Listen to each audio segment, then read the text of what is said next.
বন্ধুসকল, বৰ্তমান মই এটা উপস্থিত আছোঁ অসমৰ পশ্চিম কাৰ্বি আংলঙত আৰু মই আপোনালোকক দেখাই আছোঁ এটা সুন্দৰ ঠাই পশ্চিম কাৰ্বি আংলঙত আছে। এয়া চাওক কি সুন্দৰ ঠাই পশ্চিম কাৰ্বি আংলং।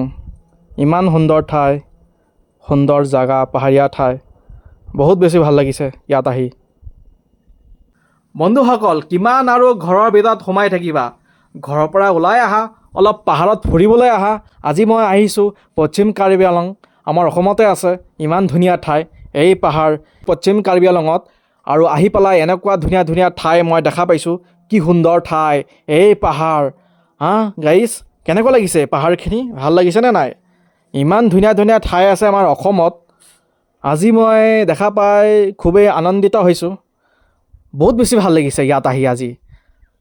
এই পাহাৰ, সেই পাহাৰ, সৌ পাহাৰ, পাহাৰে পাহাৰ। বহুত বেছি ভাল লাগিছে। এনেকুৱা ঠাইত আহি ভালেই লাগে। কি ক'ম আৰু, মই কিন্তু পাহাৰীয়া ঠাই বহুত বেছি ভাল পাওঁ। Thank U.